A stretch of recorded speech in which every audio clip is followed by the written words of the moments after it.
Alô, nação rubro-negra, alô, nação, conexão, prof na área, bem-vindos ao canal Connect Fla, universo rubro-negro do meu, do seu, do nosso Mengão. Que prazer, nação, passar aqui nessa manhã de sexta-feira, deixando esse vídeo para vocês aqui, para a gente trazer algumas novidades, falar um pouquinho de Flamengo, curtos minutos, mas boas reflexões. Quero pedir a você que já deixe o seu like nesse vídeo, se você é novo, se inscreva aqui no canal, compartilhe o vídeo com os amigos e amigas, rubro-negros ou não, e vamos falar do Mengão.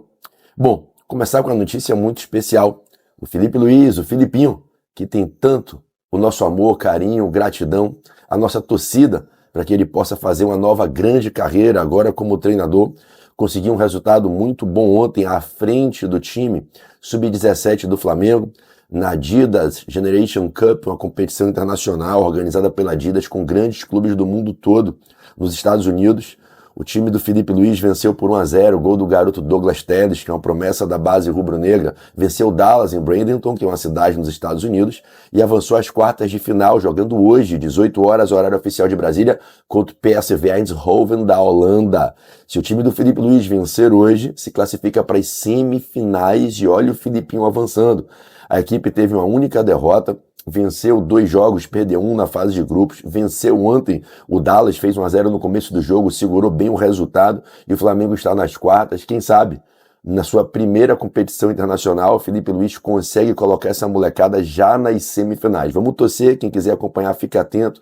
Hoje, 18 horas, horário de Brasília, quartas de finais, Flamengo e PSV Eindhoven, nossa molecada sub-17, sob o comando do Filipinho, levando esse time aí, quem sabe, rumo a um título. Bom, amanhã tem Fla Basquete no Maracanãzinho, amanhã e segunda. Amanhã, sábado, 17 horas, o Mengão do Gustavinho, do Olivinha e do Balbi, do Didi, do Big Mike, do Gui Deodato, esse Mengão mengudo que tá aí lutando para fazer bonito nessa temporada, já ganhou o Super 8, tá nas semifinais no Super 4 da Libertadores de Basquete, a Champions League de Basquete Sul-Americana, tá na liderança, batendo ali trave com Franca para classificar em primeiro. Faltam alguns jogos, 2 jogos. O Flamengo encerra sua participação agora nessa fase de grupos, jogando amanhã e jogando segunda no Maracanãzinho. Amanhã, então, quem quiser ir, eu já comprei meu ingresso, estarei lá na minha cadeirinha de quadra ali, colado na quadra, para ver o Mengão no Maracanãzinho. Vôlei feminino confirmado sexta-feira que vem. O Flamengo vai pegar o Praia, vai fazer, na verdade, o segundo jogo é na sexta-feira que vem, é no Maracanãzinho. Os ingressos estão à venda, eu já comprei os meus também. Então o Flamengo faz os seus jogos contra o Praia, decidindo a possível classificação para as finais da Superliga Feminina. É um sonho aí da nação rubro-negra, o Flamengo voltar, reeditar essa glória de conquistar o título brasileiro no vôlei feminino, aquele que a gente conquistou no começo do século, com a Virna, com a Leila, aquela final histórica contra o Vasco, da Fernanda Venturini, da Márcia Fu. Então o Flamengo aí vai jogar os 2 jogos nessa próxima semana. O jogo no Rio é na sexta-feira no Maracanãzinho. Se o Flamengo vencer o Praia lá e vencer no Maracanãzinho, sexta-feira que vem a gente comemora a classificação. Bom, nesse domingo agora tem pelo futebol profissional, Flamengo e Nova Iguaçu, faltam 48 horas e os ingressos estão esgotados. A nação já esgotou todos os ingressos, o Maracanã estará lindo, lotado, para ver o Flamengo conquistar, se Deus quiser, um título depois de 1 ano e meio, um campeonato carioca depois de 3 anos. Não é? 2021 foi a nossa última conquista, 22 e 23 perdemos na final para o rival, o Fluminense, e agora 3 anos depois o Flamengo volta aí a ter chances muito grandes de conquistar um título e conquistar mais uma vez pela 38ª estadual do Rio de Janeiro. O Flamengo enfrenta o Nova Iguaçu, 17 horas no Maracanã, casa lotada, e a grande pergunta que todos fazem é com qual time o Tite levará o Flamengo a campo. Eu particularmente imagino que o Tite vai mesclar bastante esse time por conta da gestão dos atletas e da preparação, da busca, da preservação do melhor condicionamento físico de todos do elenco para o sequenciar de jogos que será bizarro, será muito intenso nesses meses agora de abril e maio. Para a gente lembrar, o Flamengo faz essa final depois de amanhã contra o Nova Iguaçu. Domingo joga a quarta contra o Palestino no Maracanã pela Libertadores e joga em Goiânia, no Serra Dourada, contra o Atlético Goianiense na estreia do Brasileirão. Depois já pega o São Paulo pelo Brasileirão no Maracanã e depois tem jogo contra o Palmeiras. Não é brincadeira. É tiro, porrada e bomba. Depois vai sair para a altitude de La Paz para pegar o Bolívar. É jogo meio de semana, jogo fim de semana, não tem mais trégua. Então a expectativa é que o Tite faça um revezamento, fazendo uma gestão do grupo, mesclando as peças. Eu imagino que no setor de meio de campo e ataque, o Tite vai usar os garotos, vai usar nesses jogos, não somente agora nessa final, mas nessa sequência de jogos, vai trabalhar meninos de muito potencial, como o Vitor Hugo, como o Matheus Gonçalves, que estão pedindo passagem. Ali na meiuca, também o Igor Jesus, o Alan, que entrou muito bem nesse jogo aqui da altitude contra o Milionários, na estreia da Libertadores. Então esses jogadores, que em tese não são titulares nessa formação principal com a qual o Tite já deu uma identidade ao time titular do Flamengo, o time titular com Pulgar, De La Cruz e Arrascaeta, Luiz Araújo, Pedro e Cebolinha, eu acho que no ataque o Tite vai usar o Bruno Henrique revezando bastante, ora com o Luiz, ora com o próprio Pedro, utilizando-o como centroavante, ora com o Luiz Araújo, com o Cebolinha. No ataque, após esse jogo agora, Nova Iguaçu, o Carlinhos, enfim, deve ser anunciado como contratação oficial, assinar contrato. Eu acho que no Brasileiro, principalmente, o Tite, nos jogos que ele precisar revezar, deve usar também o Carlinhos, ou num jogo ou outro, entrando no lugar do Pedro, ou durante as partidas, no segundo tempo. Então eu acho que o Bruno Henrique, o Cebolinha, o Pedro e o Luiz Araújo. Os 4 serão utilizados a todo momento. Não descarto a possibilidade do Tite, em certa partida, usar o Matheus Gonçalves, abrindo-o como ponta, né, ali pela direita. E também, no Brasileiro, usar o Carlinhos, não poderá utilizá-lo na Libertadores, porque não está entre os inscritos, né? Mas certamente usará o Carlinhos no Brasileirão. Nos jogos da Libertadores, eu imagino um revezamento ali na frente entre Luiz Araújo, Bruno Henrique, Cebolinha, Pedro e talvez até o Matheus Gonçalves. Bom, o fato é que o Tite tem esse desafio, esse quebra-cabeça. Na defesa, ele tem nas laterais ali na lateral esquerda tem o Matias Vinha e tem o Ayrton Lucas, o revezamento será natural. Na direita, que a gente está precisando de um reserva urgente para o Varela, o Wesley ainda não está recuperado. A gente viu que o Tite improvisou o Everton Araújo, que é um segundo volante ali no meio de campo, nesse jogo da altitude contra o Milionários no final do jogo, e o Flamengo precisa com urgência ali recuperar o Wesley ou trazer um lateral direito. Aliás, o Flamengo precisa, né, de um lateral direito, até porque o Varela vai ser convocado na maioria das convocações para a seleção uruguaia, desfalcará o Flamengo durante muitos jogos, 11 jogos desde a Copa América, 9 jogos do Brasileirão, 2 da Copa do Brasil. É uma necessidade pontual agora para o Flamengo contratar um lateral direito. O lateral esquerdo também, porque a gente nas convocações perderá Vinha e Ayrton Lucas, então o Flamengo está se mobilizando para tentar, dentro do futebol nacional, encontrar 2 laterais, um direito e um esquerdo, para trazê-los.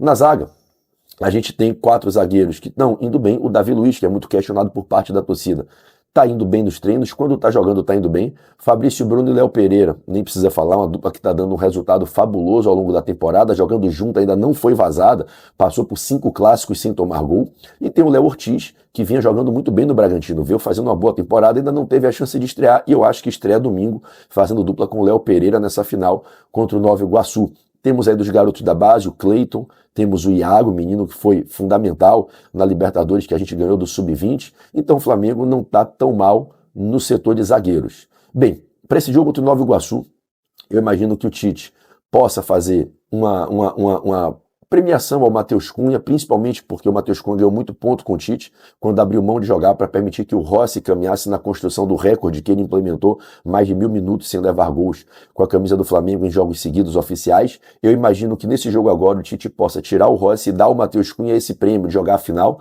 Parte da torcida, inclusive, quer ver isso acontecer, nada contra o Rossi, pelo contrário, mas é uma oportunidade para o garoto, né, que se desenvolveu ali na base do Mengão. É claro, ele veio, o Flamengo pegou ele na época na base do São Paulo, trouxe ele, mas ele veio da base do Mengão, subiu do Sub-20, fez uma temporada como titular, e o Matheus Cunha deve ter uma oportunidade aí, uma expectativa no domingo, tá? No setor de defesa, como o Fabrício Bruno não foi poupado e o Léo Pereira foi, a expectativa é que o Léo Pereira jogue agora e o Fabrício Bruno seja poupado para jogar nesses 2 próximos jogos contra Palestino e Atlético Goianiense. E o Léo Ortiz possa estrear, o Davi Luiz ficando no banco. Eu cravaria aqui o Flamengo no setor defensivo com Matheus Cunha, talvez Everton Araújo na lateral direita.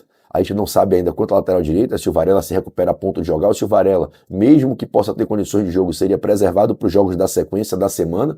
Então eu apostaria a dizer que o Tite vai com Matheus Cunha, Everton Araújo na lateral direita, a dupla de zaga ali, desculpa, nação, com o Léo Ortiz e o Léo Pereira, e o Ayrton Lucas voltando para a lateral esquerda, o Matias Vinha ficando no banco, invertendo-se o que ocorreu no jogo contra o Milionários na altitude. Ali na meiuca fica a interrogação. O Igor Jesus só jogou um tempo lá na altitude. O Pulgar jogou os 2 tempos do jogo. Eu acho que o Pulgar será poupado. E aí eu imagino Igor Jesus com Alan ou Igor Jesus e Alan. Ou Alan. De La Cruz deve voltar ao jogo. De La Cruz treinou normalmente ontem, já está recuperado da febre, não jogou lá. Então pode ser que o Tite coloque o De La Cruz para ajudar a comandar esse meio de campo. E pode ser que esse meio de campo seja formado por Igor Jesus, Alan e De La Cruz, com Pulgar e Arrascaeta ficando no banco. No ataque, é uma expectativa para que o Cebolinha, que jogou o jogo todo lá na altitude, não entre em campo. E ele pode vir com um ataque com Matheus Gonçalves, Pedro e Luiz Araújo, com Luiz Araújo, Pedro e Bruno Henrique. Então há uma incógnita quanto à composição de meio e ataque para esse jogo de domingo. Eu vou dizer para vocês, eu deixaria no banco o Pulgar e o Arrascaeta, são titulares absolutos, tiveram um desgaste muito grande nesse jogo contra o Milionários lá em Bogotá. Eu os preservaria para dois compromissos importantíssimos, que são esse jogo que a gente tem a obrigação de vencer e vencer bem o Palestino na quarta-feira no Maracanã, fazer saldo de gols. Acho que a briga com o Bolívar vai ser muito intensa, inclusive pode ser decidida no saldo de gols, a primeira posição do grupo, né? Ontem o Bolívar meteu 4-0 no Palestino no Chile, na altitude, imagina, deve socar um caminhão de gols no Bolívar. Não duvido que também implemente uma goleada, impõe uma goleada ao Milionários na altitude. Tomara que o Flamengo traga pelo menos um empate lá da Bolívia para ganhar no Maracanã e no confronto direto fazer 4 pontos, que é o que a gente espera, né? Então, o Flamengo precisa fazer um grande resultado na quarta-feira no Maracanã pela Libertadores contra o Palestino. Esse saldo de gols será importantíssimo para se batalhar pela liderança do grupo. E no domingo tem estreia no Brasileirão, fora de casa, contra a equipe do Atlético Goianiense. É uma equipe arrumadinha, nenhum bicho papão, mas é uma equipe arrumadinha. O Flamengo já passou sufoco mais de uma vez, perdendo para o Atlético Goianiense, jogando em Goiás, então não pode dar mole, o Tite sabe disso. O Flamengo, nos últimos 3 jogos que jogou lá fora contra o Atlético Goianiense, perdeu 2, né? Então, o Flamengo tem 2 jogos importantes no sequenciar da semana. Pelo que eu imagino que o Tite deva poupar, sim, do domingo, o Pulgar e o Arrascaeta, e eu visualizo aí um meio de campo com o De La Cruz sendo o homem da construção, e provavelmente ali ou 2 volantes, Igor Jesus, Alan e De La Cruz, ou um dos dois, por exemplo, Alan, jogando com o De La Cruz, Alan De La Cruz e o Matheus Gonçalves ou o Vitor Hugo, jogando ali na construção, armando, jogando por dentro, fazendo o papel do Arrascaeta, o Vitor Hugo adiantado ou o Matheus Gonçalves ali. Então eu acho que o Flamengo vai a campo com Pulgar, com Igor Jesus ou Alan, acho que é o Alan, De La Cruz e Vitor Hugo ou Matheus Gonçalves. No ataque, uma incógnita. Acho que ele começa com Luiz e Pedro. E na esquerda, acho que ele descansa o Cebolinha, podendo colocar ali o Bruno Henrique como titular. Beleza, nação? Então, essa é a expectativa do Prof para esse jogo de domingo. Matheus Cunha, Everton Araújo, Léo Ortiz, Léo Pereira e Ayrton Lucas. Alan ou Igor Jesus, acho que Alan, De La Cruz e Vitor Hugo ou Matheus Gonçalves. Luiz Araújo ou Matheus Gonçalves, Pedro e Bruno Henrique. Vamos ver se o Prof acerta aqui. Hoje ainda tem treino no Ninho, amanhã tem treino, para a gente ver qual é o time que o Tite colocará em campo na finalíssima. Jogo que, se Deus quiser, carimbará esse título, fazendo com que os rubro-negros de todo o Brasil, as rubro-negras de todo o planeta, comemorem depois de 1 ano e meio mais um troféu. Vai ser uma festa linda, eu não tenho dúvidas. Bom, para a gente finalizar, notícias fortes aí correndo nos bastidores sobre a Operação Neymar. É algo que já não corre mais em sigilo, é público, é notório que existe um interesse do atleta em sair do Al Hilal, em deixar o futebol árabe. Fala-se por lá que o Mister já teria dito à diretoria do Al Hilal que não quer contar com o Neymar, que o time está encaixado sem o Neymar, o vestiário, a sintonia está perfeita sem o Neymar, e que por ele, Jorge Jesus, o Al Hilal poderia utilizar o dinheiro absurdo que gasta com o Neymar em contratações de 2 ou 3 outros atletas que seriam pagos com o dinheiro que se paga ao Neymar. E há uma intenção do Neymar de voltar ao futebol brasileiro. A gente já teve uma informação que há várias partes envolvidas nisso, na operação para trazer o Neymar para o futebol brasileiro, para jogar no futebol brasileiro nos últimos 2 anos antes da Copa e já fazendo aquela última etapa da carreira. Está na mesma idade que o Ronaldinho Gaúcho voltou para o futebol brasileiro, e o Neymar sabe que ele tem nesses 2 próximos anos a sua última chance de se preparar para uma Copa do Mundo. Pode fazer sua última Copa do Mundo, que é o sonho de todo atleta, e o Neymar jogar mais um e tentar, quem sabe, estar dentro de um grupo que venha a sonhar com uma conquista depois de 24 anos, quebrando o jejum, como aconteceu com a geração de Bebeto e Romário, que quebrou um jejum de 24 anos depois que a geração de Pelé, Gerson, Rivelino, Tostão, Jairzinho, Carlos Alberto, Clodoaldo, Piazza, Brito ganhou aquela Copa em 70. Então a história está se repetindo e o Brasil vai para essa próxima Copa daqui a 2 anos e meio tentar conquistar a Copa 24 anos depois. E o Neymar sabe que é a última chance dele, e o Neymar deve sim vir para o futebol brasileiro. A gente já está vendo nos bastidores movimentos de grupos de empresários se formando para tentar se formar um pool de patrocinadores para trazer o Neymar. O Neymar gostem ou não, tenha ou não milhões de haters como ele tem, o Neymar é um produto de mídia, o Neymar voltando para o Brasil, o Neymar vai explodir mídia no Brasil. O clube que tiver o Neymar, e certamente não acredito que seja o Santos, pelo cacife, pelo poderio, eu só consigo ver no futebol brasileiro o Neymar ou no Flamengo, ou no Palmeiras, ou no Atlético Mineiro. Não consigo ver diferente disso, até para que se tenha retorno de imagem. E o Flamengo seria o melhor ambiente para o Neymar. O Neymar em qualquer lugar é uma coisa, o Neymar com o Tite é outra coisa, o Neymar vindo para jogar com o Tite, com quem ele fez 2 ciclos de Copa do Mundo. E se vocês quiserem saber a minha opinião, não concordo com os haters, acho que o Neymar é um jogador fora da curva. Se o Neymar jogar com uma perna só, 50% do que ele pode, o Neymar desequilibra no futebol brasileiro e vai botar o futebol brasileiro no bolso, porque o nível dele é muito acima. E uma coisa é o Neymar sozinho, uma coisa é fazer, imagina a dupla no meio de campo, o Neymar e a Arrascaeta. Tirando o Zico e Adílio, porque não dá para comparar nada com o Zico. O Zico sozinho é melhor do que qualquer dupla. Então o Zico não entra em comparação, a geração Zico não entra. Mas a gente nunca teve uma dupla de 2 camisas 10 muito capacitados jogando juntos. O Arrascaeta não teve o Pet do lado dele. O Pet não teve o Arrascaeta do lado dele. A gente teve 3 grandes camisas 10. O maior de todo, que foi o Zico, o de todos. Depois a gente teve Pet e Arrascaeta. O Sávio, para mim, apesar de ter vestido a 10, jogava como ponta esquerda. Né? O Adriano jogou com a 10, mas era centroavante. Né? O Ronaldinho Gaúcho, talvez, por ali poderia ter sido considerado um grande camisa 10, nos deu um estadual em 2011 e depois foi embora, foi muito curta a passagem, não a ponto do Ronaldinho virar ídolo. Ninguém fala do Ronaldinho quando cita os ídolos do Flamengo. Pet e Arrascaeta são ídolos. E imagina você ter um meio de campo com Arrascaeta e Neymar juntos. É um negócio muito doido, né? Então, vamos acompanhar com muita tranquilidade, muita serenidade, sem excesso de euforia, mas dentro do Flamengo a ideia é vista com muita cautela, mas vista com euforia e empolgação lá dentro. Imagina o Neymar, qualquer clube, que clube não se empolgaria com a possibilidade? O Neymar quer vir para o Brasil. A CBF quer trazer o Neymar para o Brasil. Há um pool de empresários se formando para explorar essa operação com retorno de marketing. O Neymar, as marcas que tiverem nessa operação para trazer o Neymar para o Brasil, o Neymar vai trazer o triplo de retorno por investimento, qualquer que seja ele, que for feito. E quanto ao jogador Neymar, as pessoas falam, o Neymar é um jogador, ex-jogador em atividade. O Neymar não quer nada com a vida. Talvez hoje realmente seja isso, o que não quer dizer que não possa dar uma volta por cima. Imagina o Neymar no Palmeiras, metendo gol em todo mundo e levando o Palmeiras a ganhar 2 mundiais. O Neymar é um cara que tem nível para no Mundial, o Flamengo vai jogar o Mundial em 2025. Se o Flamengo ganhar a Libertadores esse ano, o Flamengo joga o Mundial em dezembro. Quem ganhar a Libertadores esse ano, se for Flamengo, Fluminense ou Palmeiras, vai jogar 2 mundiais em 6 meses. Vai jogar o Mundial de dezembro, ainda nesse formato atual, e o primeiro Mundial de 32 clubes em junho. O Neymar é um jogador que bota o time para o qual ele vier em outro patamar. Imagina o Flamengo indo encarar um gigante europeu numa quarta de final, na oitava de final, né, numa fase de grupos do Mundial de 2025, tendo em campo Arrascaeta, Neymar, Pedro e Bruno Henrique. Arrascaeta, Neymar, Pedro e Cebolinha. É outro nível. Neymar é um jogador de outro nível. Então, a minha opinião é que ainda é tudo muito embrionário, mas a gente está acompanhando as sinalizações de mercado e, de fato, procede. O atleta quer vir para o Brasil, a CBF quer trazer, o atleta não quer mais ficar no futebol árabe. Parece que o Al Hilal vai aderir à ideia. O Jorge Jesus, ao que tudo consta, não conta com o Neymar para seguir na equipe e o Neymar quer voltar. Tomara que, se vier para o Brasil, venha para o Flamengo. Né? E que o Flamengo possa conseguir fazer uma operação que financeiramente não abale a estrutura, a estabilidade que o clube tem hoje a nível de gestão orçamentária, gestão de contas e finanças. Eu imagino que o Flamengo não daria mole de fazer algo que financeiramente vá contra os pilares que hoje são, né, os pilares condutores da política, da identidade da gestão do clube, que é a estabilidade financeira em primeiro lugar sempre. Bom, sobre o Gabigol, o recurso do Gabigol aguarda a decisão quanto ao pedido de efeito suspensivo. Ontem saiu uma notícia de 21 dias, mas é até 21 dias, tá, pessoal? Então, a qualquer momento, na próxima semana, na outra, esse recurso pode ter o julgamento de pedido suspensivo sendo analisado. A informação que a gente tem é que o recurso ainda não foi pautado para julgamento, havia uma expectativa dos advogados do Gabi que pudesse ser feita uma movimentação no tribunal para já julgar de imediato, julgar em caráter de urgência o pedido de efeito suspensivo, pelo fato de existir uma final agora em andamento de campeonato estadual, para que de repente pudesse ser dado efeito suspensivo e o atleta voltar a jogar e poder participar.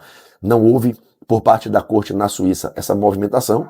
O recurso vai aguardar o momento de ser pautado para apreciação. Isso pode acontecer no final da próxima semana, pode acontecer nas 2 semanas vindouras, e a gente não sabe exatamente como é que está a ordem de pauta para nas sessões se fazer a apreciação desse pedido. O fato é que em no máximo 3 semanas, eu acredito que até antes.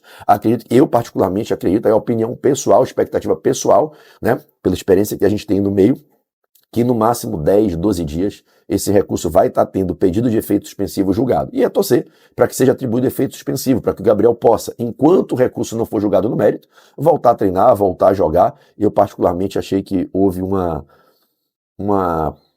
punição muito severa e desproporcional ao fato. Óbvio que toda e qualquer infração tem que ser punida, óbvio que qualquer atitude errada na vida tem que ser punida, do contrário, a gente não está educando as pessoas de forma correta para a sociedade, mas não é porque você praticou uma infração X que você tem que ser punido com uma sanção desproporcional à gravidade da infração. Gabriel não foi punido por doping, Gabriel não foi punido por fraude, Gabriel foi punido por tentativa de fraude, absolvido por 4 dos 9 jogadores. Então há uma expectativa grande, eu particularmente tenho essa expectativa, que se o julgamento for técnico, o efeito suspensivo será atribuído e até o julgamento final do recurso, no mérito recursal, o Gabriel possa cumprir a pena em liberdade, voltando a treinar e jogar, o que pode acontecer daqui a algumas semanas. Agora, mais do que nunca, né, com esse calendário pesadíssimo de jogos, o Pedro provavelmente pintando nas próximas convocações de seleção, seria muito importante ter o Gabriel como uma opção alternativa para o Tite contar com ele quando não tiver o Pedro. Beleza, nação? É isso. Vou me despedir de vocês. Expectativa, 48 horas aí da final. Coração batendo forte para a gente poder ver o Mengão malvadão, quem sabe ganhando mais um título aí no domingo. Valeu? Deixa um grande beijo no teu coração. Peço a você que se inscreva aqui no canal, deixe o seu like, compartilhe esse vídeo em todos os grupos de rubro-negros e deixe o seu comentário aí. Qual é a sua expectativa para domingo? O que é que você acha que vai acontecer? Qual é o time que você acha que o Tite vai escalar domingo? Bota a tua escalação aqui nos comentários. Com que time você acha que o Flamengo vai a campo na finalíssima para pegar o Nova Iguaçu? Quero ler teus comentários e deixa aí o teu placar também. Qual o placar que você acha que vai ser o placar do jogo nessa grande final? Valeu? Um beijo a todos. Saudações rubro-negras, deixa o like, compartilha, comenta e se inscreve aqui no canal. Valeu, nação!